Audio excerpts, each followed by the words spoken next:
প্রিয় দর্শক, আপনাদের সবাইকে স্বাগত জানাচ্ছি সিজি10 24 কবিতা লোকের আজকের প্রথম আয়োজনে। সিজি10 24 বিশ্বাস করে, একটি দেশের শিল্প সংস্কৃতি এগিয়ে গেলে দেশ এগিয়ে যাবে। আর সেই মূল মন্ত্রকে ধারণ করে কবিতা আবৃত্তির বিশেষ পডকাস্ট শো কবিতা লোক নিয়ে আমাদের যাত্রা। কবিতা লোকে আমরা জনপ্রিয় নানা কবিতাগুলো শুনব, আবৃত্তি শুনব এবং কবিতার যে সুবিশাল বৈচিত্র্যময় জগৎ আছে তার ভেতর দিয়ে আমরা কিছুটা সময় ঘুরে আসার চেষ্টা করব। আজকের প্রথম পর্বে আমাদের মাঝে উপস্থিত আছেন বাংলাদেশের আবৃত্তি অঙ্গনের পুরোধা ব্যক্তিত্ব, আবৃত্তি শিল্পী, আবৃত্তি প্রশিক্ষক এবং সংগঠক ভাস্বর বন্দ্যোপাধ্যায়। ভাস্বর বন্দ্যোপাধ্যায়, আপনাকে স্বাগত আমাদের আয়োজনে। আপনি কেমন আছেন? এই তো ভালোই আছি। এই মুহূর্তে বর্তমান ব্যস্ততা কি নিয়ে যাচ্ছে? বর্তমান ব্যস্ততা শিক্ষকতার সাথে যুক্ত আছি। হুম। আমি একটা বেসরকারি বিশ্ববিদ্যালয়ে মিডিয়া, টেলিভিশন, ফিল্ম এর উপরে পড়াই, জার্নালিজম পড়াই। তো এই নিয়ে ব্যস্ততা আর বিভিন্ন অনুষ্ঠান যেখানে হয়, যেখানে এই ধারাভাষ্য, আবৃত্তি এগুলো মাঝে, মাঝে বিভিন্ন অনুষ্ঠানে করি। আচ্ছা। এগুলো তো আছেই। আর কোথাও সেমিনার যদি হয় বা কোনো নাটক দেখতে যাওয়া হয় বা এগুলো তো এইসব নিয়েই আর কি সময়টা কাটছে। আপনার জন্ম বেড়ে ওঠা কোথায় ছিল? আমার জন্ম হচ্ছে খুলনা শহরে। খুলনা মেন শহরে? একদম হ্যাঁ, খুলনা আচ্ছা। শহরেই আমার জন্ম, বেড়ে ওঠা। ওখানে খুলনা সেন্ট জোসেফ হাই স্কুলে পড়াশোনা করেছি। ওখান থেকে ম্যাট্রিকুলেশন, তারপরে বিএল কলেজে পড়াশোনা করেছি। আচ্ছা। Intermediate degree. তো তারপরে আমাদের লিবারেশন ওয়ার, স্বাধীনতা যুদ্ধ ১৯৭১ শুরু হয়। হুম। আমি তখন ডিগ্রি ফার্স্ট ইয়ারে। স্বাধীনতা যুদ্ধের পরে যখন দেশ স্বাধীন হলো, তারপরে আমি একটা পত্রিকার সাথে যুক্ত হয়েছিলাম। ট্যাবলয়েড একটা পত্রিকা। হুম। সেই ট্যাবলয়েড পত্রিকার সাথে আমি সাংবাদিকতা করেছি। নিউজ এডিটর হিসাবে ছিলাম। আমার সাথে আরো আরেকজন ছিলেন জাহিদ হোসেন বলে। আমাদের একই স্কুলের বড় ভাই। তো এই জাতীয় সমাজতান্ত্রিক দলের মুখপত্র ডাক দিয়ে যাই বলে পত্রিকাটার নাম সাপ্তাহিক। আচ্ছা। মেজর আব্দুল জলিল উনি ছিলেন এটার পৃষ্ঠপোষক। আচ্ছা। বিনয়ভূষণ চট্টোপাধ্যায় এডিটর, কামরুজ্জামান টুকু প্রকাশক। তারা আচ্ছা। বলল যে আমাদের একটা পত্রিকা বের করতে হবে। তো তুমি এটার একটু দায়িত্ব নাও। হুম। তো এই তারপরে ওটার সাথে সাংবাদিকতা এবং এই সাংবাদিকতার সাথে যুক্ত হয়ে তারপরে ঢাকার একটা পত্রিকা বঙ্গবার্তা, হুম। যেটার সম্পাদক ছিলেন ফয়েজ আহমেদ এবং বার্তা সম্পাদক ছিলেন কামাল লোহানী। আচ্ছা। আমি খুলনা করেসপন্ডেন্ট হিসেবে কাজ করি সেখানে। হুম। তো বেশ কিছুদিন কাজ করি। তারপরে আমার বাড়ি থেকে আমাকে বলল যে, "তুমি যখন এত বেশি সিরিয়াস এবং সাংবাদিকতা করতে চাও, তাহলে তুমি এটা নিয়ে আরো পড়াশোনা করো, আরো ভালো করে জানো এটাকে।" বলে ঢাকায় গিয়ে তুমি ঢাকা বিশ্ববিদ্যালয়ে তখন মাস কমিউনিকেশন অ্যান্ড জার্নালিজম এই ডিপার্টমেন্টটা আছে। তো আচ্ছা। সেখানে ভর্তি হয়ে যাও। তো আমি সেখানে ইন্টারভিউ দিয়ে ভর্তি হলাম এবং সেখানে মাস্টার্স করতে, করতে আমার আরো অন্য শখ তো আছেই। হুম। সেগুলো মাথাচাড়া দিয়ে উঠলো। আমি নাট্যচক্রের সাথে নাটক শুরু করলাম। হুম। বিশ্ববিদ্যালয়ে এসে ভর্তি হওয়ার পর তারপরে সংস্কৃতি সংসদের সাথে যুক্ত। আমরা এই কাজ করতে, করতে দেখি যে আমার বেশ কয়েকজন বন্ধু-বান্ধব নাট্যচক্রে তারা দিল্লিতে নাটকের স্কলারশিপ নিয়ে তখন স্কলারশিপ দিচ্ছে আইসিসিআর এর স্কলারশিপ। আচ্ছা। তো আমিও সেই আইসিসিআর এর স্কলারশিপের জন্য আবেদন করলাম এবং দিল্লি চলে গেলাম নাটক নিয়ে পড়াশোনা করতে। আচ্ছা, তারপর ৩ পড়াশোনা করলেন। বছরের পোস্ট গ্র্যাজুয়েশন ডিপ্লোমা কোর্সটার নাম। ওই যে ৩ বছর ওখানে ছিলাম, অভিনয়ের ব্যাপার, নাটকের ব্যাপার, নাটক লেখার ব্যাপার, তারপরে নাটকের সূত্রের ব্যাপার, তত্ত্বের ব্যাপার, এই সবকিছু পড়াশোনার সাথে, সাথে অভিনয়ের মধ্যে যে একটা ৪ রকমের অভিনয় ভরত বলে গেছে।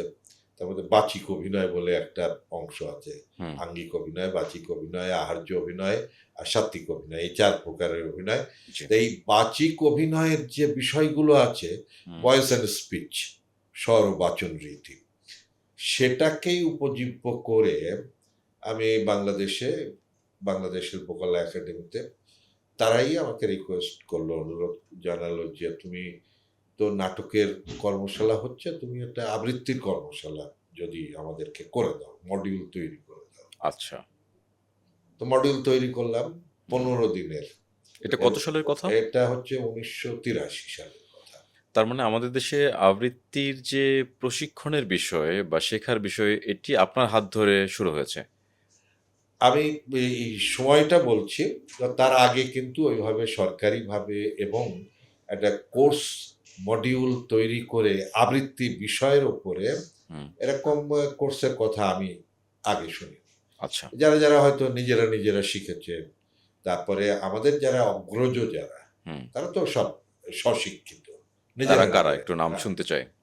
যেমন আ কাফি খান, হুম। তারপরে দাউদ খান মজলিস, হুম। তারপরে ফতে লোহানী, খান আতা চিত্র পরিচালক। এরা সবাই কিন্তু সব বিদেশে পড়া। বাইরে পড়াশোনা করেছে নাটকের উপরে, ফিল্মের উপরে। ফতে লোহানী তো হুম। ভীষণ নামকরা। দাউদ খান মজলিস। আমরা এইখানেই থামবো যে আপনি আবৃত্তির মডিউল তৈরি করছেন। একটি কবিতা শুনে আসবো। ১ম কোন কবিতাটি আমাদেরকে আবৃত্তি করে শোনাবেন? যে ১ম কবিতা যখন বলছেন, তখন ছোট একটা কবিতা দিয়েই শুরু করি। যেমন এই এখনকার যে পৃথিবীটা, হুম। দেশ, জাতি, পৃথিবী সবদিকে হানাহানি, হুম। তারপরে মারামারি, কাটাকাটি, যুদ্ধ, প্রলয়, হুম। ধ্বংস, হুম। এই সবকিছু দেখতে আমরা অভ্যস্ত হয়ে গেছি। তো সেই এ এখন আমাদের নিজেদের মধ্যেই লোকজন আমরা একজন আরেকজনের সর্বনাশ করছি। সর্বনাশ করছি। তারপরে কারো পা ধরে টেনে নামাচ্ছি। কাউকে একেবারে জীবনে শেষ করে দিচ্ছি। এই যে জি। নানান কিছু ব্যাপার আছে, হুম। সেইসব নিয়েই কিন্তু অনেক আগে রবীন্দ্রনাথ ছোট্ট একটা কবিতা লিখেছিলেন, যেটা আমরা ছোটবেলায় খুব আবৃত্তি করতাম। তো তার মধ্যে অনেক জিজ্ঞাসা ছিল, আচ্ছা। প্রশ্ন ছিল। কবিতার নামও প্রশ্ন। প্রশ্ন কবিতাটা হ্যাঁ, বাহ! খুবই বিখ্যাত কবিতা। তো সেটাই আমি আবৃত্তি করি। ১ম যখন জি, জি। বললেন আপনি, তো আমরা শুনে আসি তাহলে ১ম তাহলে হ্যাঁ, আবৃত্তিটি। সেই ভগবান তুমি যুগে দূত পাঠায়েছ বারে দয়াহীন সংসারে। তারা বলে গেল ক্ষমা করো সবে, বলে গেল ভালোবাসো, অন্তর হতে বিদ্বেষ বিষ নাশো। বরণীয় তারা, স্মরণীয় তারা, তবুও বাহির দ্বারে আজি দুর্দিনে ফেরানো তাদের ব্যর্থ নমস্কারে। আমি যে দেখেছি গোপনে হিংসা কপট রাত্রি ছায়ে হেনেছে নিঃসহায়ে। আমি যে দেখেছি প্রতিকারহীন শক্তের অপরাধে বিচারের বাণী নীরবে নিভৃতে কাঁদে। আমি যে দেখিনু তরুণ বালক উন্মাদ হয়ে ছুটে কি যন্ত্রণায় মরিছে পাথরে নিষ্ফল মাথা ফুটে। কণ্ঠ আমার রুদ্ধ আজিকেই বাঁশি সঙ্গীত হারা অমাবস্যার কারা লুপ্ত করেছে আমার ভুবন দুঃস্বপ্নের তলে। তাই তো তোমায় শুধাই অশ্রু জলে, যাহারা তোমার বিষাইছে বায়ু নিভাইছে তব আলো, তুমি কি তাদের ক্ষমা করিয়াছ? তুমি কি বেসেছ ভালো? বাহ! খুবই চমৎকার, খুবই চমৎকার। মন্ত্রমুগ্ধের মতো শুনছিলাম। আমরা একটু ফিরতে চাই সেই আলোচনায়। আপনি আবৃত্তির মডিউল তৈরি করছেন শিল্পকলার তারা ছিলেন। আমার কাছে অনুরোধ অনুরোধ করেছিল। করেছিলেন। হ্যাঁ, জি। তখন ছিলেন পাঠক মুজিবুর রহমান। উনি নাট্যকলার যে ডিপার্টমেন্টটা ছিল, হুম। তার ডিরেক্টর ছিলেন। আর হুম। শমা মহসিন, উনি ছিলেন ডেপুটি ডিরেক্টর। হুম। তো মহসিন ভাইও আমার ন্যাশনাল স্কুল অফ ড্রামা সেখান থেকে পাশ করে আসা। আচ্ছা। তো সেই কারণেই উনি আমাকে বললেন যে, "ভাস্কর তুমি তো আবৃত্তি করো, তা তুমি এই কাজটা করো। হুম, আমাদের ডিরেক্টর এটা চান।" উনি আচ্ছা, নিজেও মুজিবুর রহমান পাঠক উনিও নিজেও কিন্তু খুব, খুব ভালো আবৃত্তি করতেন। আচ্ছা। চমৎকার গলা ছিল তার। একবার বাজতো, তানপুরা তারের মতন বাজতো। তো এই করলাম, মডিউল করে দেখালাম এইভাবে কাজ করতে চাই। এখন যারা কর্মশালা করে হুম, এই সব এই উপাদানগুলো, এই অনুষঙ্গগুলো সব তাদের কর্মশালার মধ্যেই থাকে। ওই শুরু করেছিলাম তারপরে থেকেই এগুলো এই কণ্ঠশীলন, তারপরে আমাদের কথা আবৃত্তি চর্চা কেন্দ্র তো আছেই। তারপরে শরিত নানান দল তারা কিন্তু যখন কর্মশালা শুরু করল তখন এই এই উপাদান অনুষঙ্গগুলো নিয়েই কিন্তু কর্মশালা শুরু। আপনি প্রেমে পড়েছিলেন কিনা? এই সকল মানুষই কম বেশি কিছুটা প্রেম, ভালোবাসা হুম, যেটা হয় সেটা তো আ একটা জিনিস হচ্ছে যে আমরা শিল্পাঙ্গনে কাজ করছি। হুম, এই আবৃত্তিটা আমার তো প্যাশন ছিল। এই হুম, আবৃত্তি দিয়েই কিন্তু অনেক ভক্ত, অনুরাগী এবং তাদের ভালোবাসা পেয়েছি।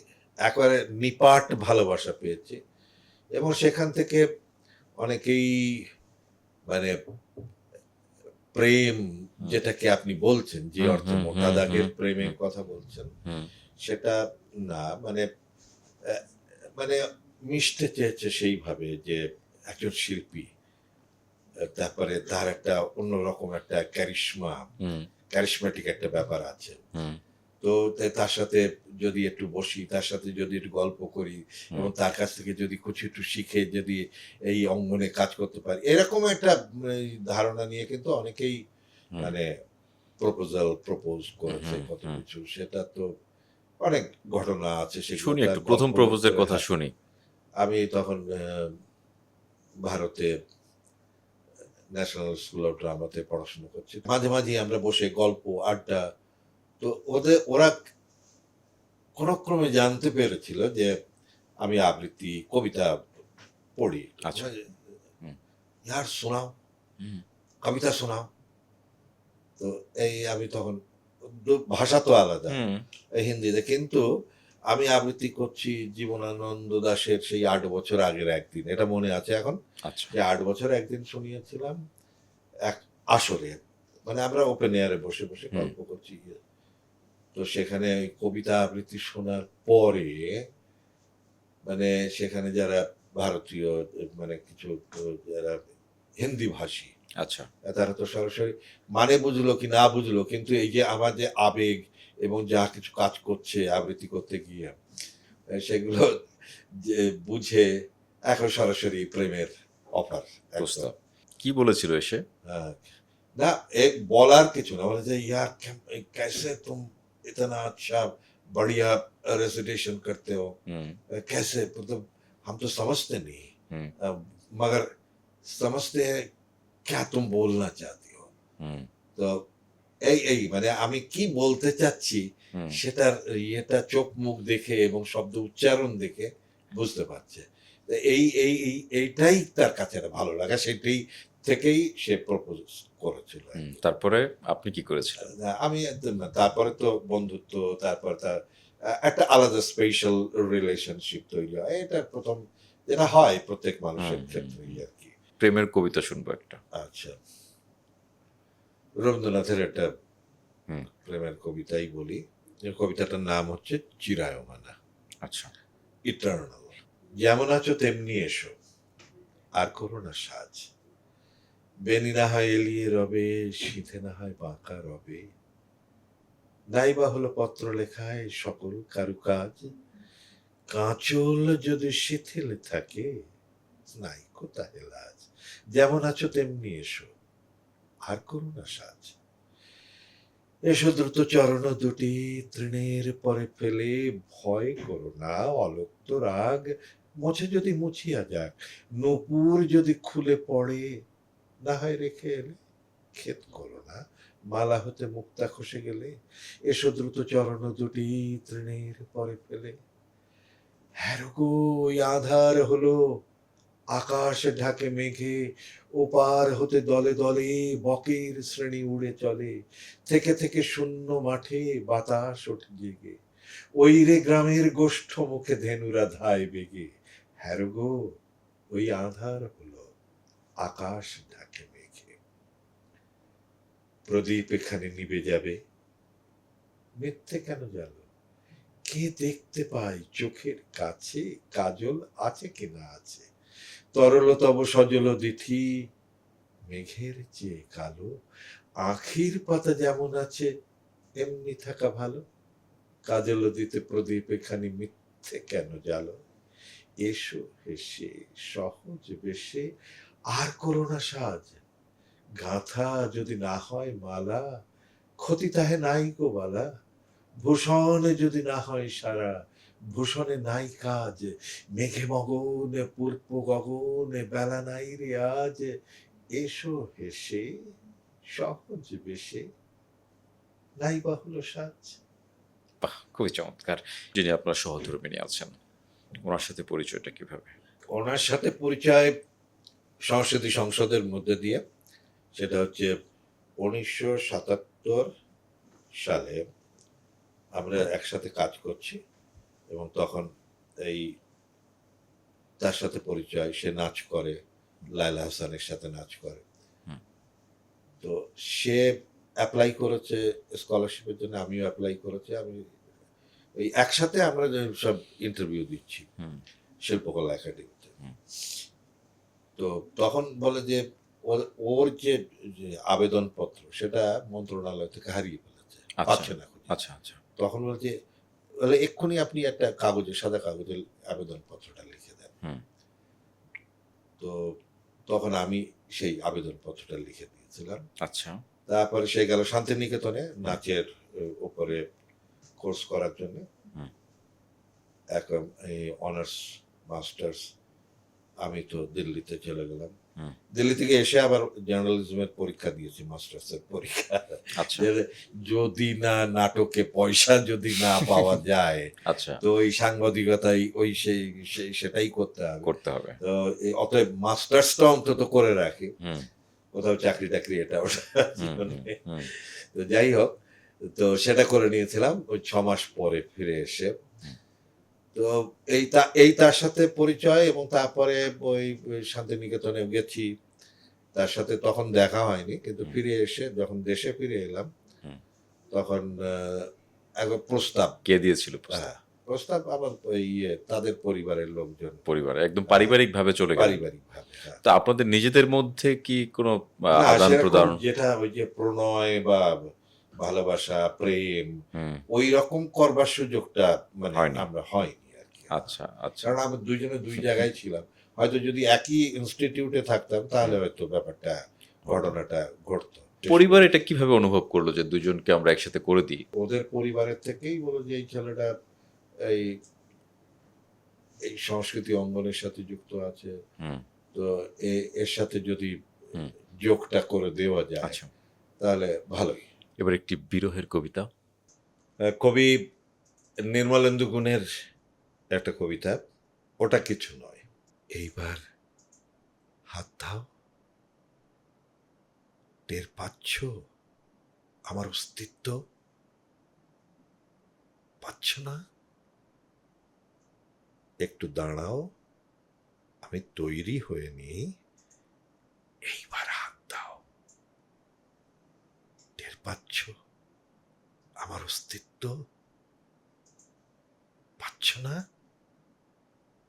তোমার জন্মান্ধ চোখে শুধু ভুল অন্ধকার, ওটা নয়, ওটা চুল, এই এই হলো আমার আঙুল, এইবার এইবার স্পর্শ করো। না না না না না, ওটা নয়, ওটা কণ্ঠনালী, গরল বিশ্বাসী এক শিল্পীর মাটির ভাস্কর্য, ওটা অগ্নি নয়, ওই আমি, আমার যৌবন, সুখের সামান্য নিচে কেটে ফেলা যন্ত্রণার কবন্ধ প্রেমিক, ওখানে কি খোঁজো তুমি? ওটা কিছু নয়, ওটা দুঃখ। রমণীর ভালোবাসা না পাওয়ার চিহ্ন বুকে নিয়ে ওটা নদী নীল হয়ে জমে আছে ঘাসে। এর ঠিক ডান পাশে ওইখানে হাত দাও, ওটা বুক। ওইখানে হাত রাখো, ওটাই হৃদয়। ওইখানে থাকে প্রেম, থাকে স্মৃতি, থাকে সুখ, প্রেমের সিম্ফনি।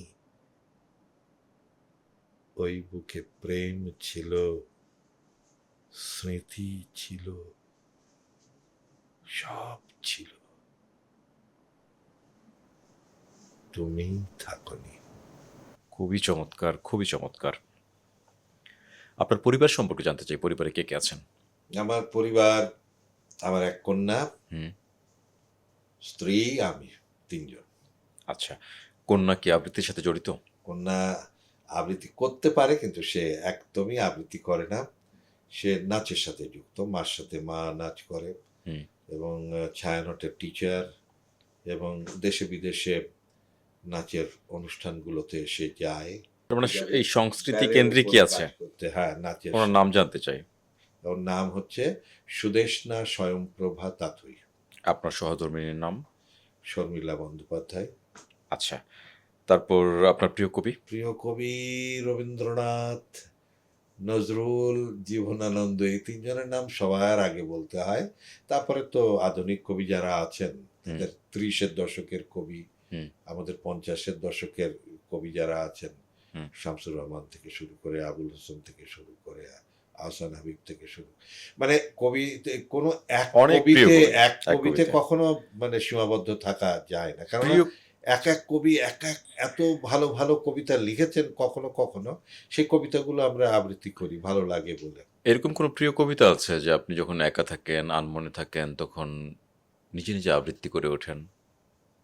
ওই যে কবিতাটা আছে 'বাঁশি' বাঁশি, রবীন্দ্রনাথ রবীন্দ্রনাথের। ঠাকুর। জি।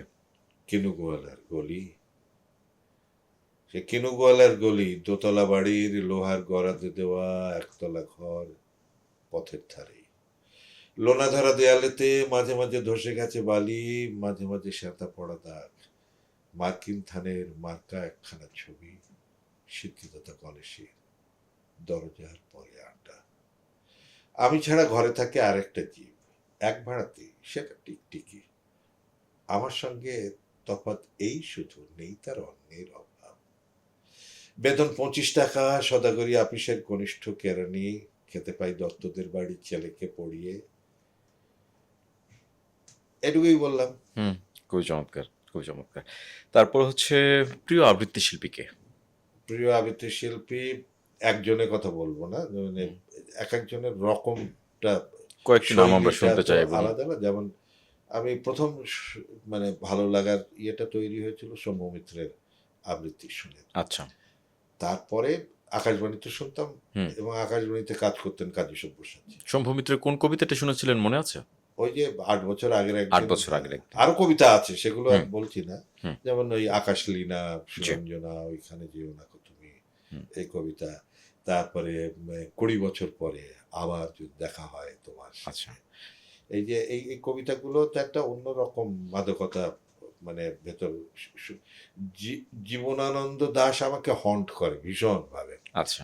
মানে এর ভেতরে ওই যখন অন্ধকার ঘরে বা একা, একা বসে ওই জীবনানন্দ দাশের ওই যে নিজের যে ভেতরের অনুভূতিগুলো, হুম। সেগুলো নিজের ভেতরেও কাজ করানো যায়। জীবনানন্দ দাশের বনলতা সেন।